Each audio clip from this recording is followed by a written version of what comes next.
বৌদি কই রে কই রে আমি এখানে রে। ও বৌদি তোমার এই অবস্থা কেন? ও ভাই টাং টাং টাং টাং আমার সেইটা মরে গেছে।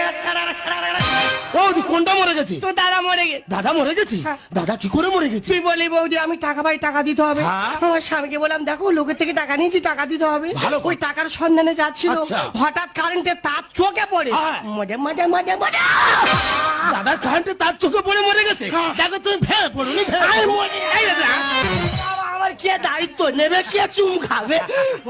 ও বৌদি আমি কি বলি শোনো, মানুষ তো চিরদিন বাঁচে না। আর তাছাড়া দাদা মরে গেছে তা কি হয়েছে, আমি তো আছি। আমার কে সাবান ঘষে দেবে? ধর বাবু।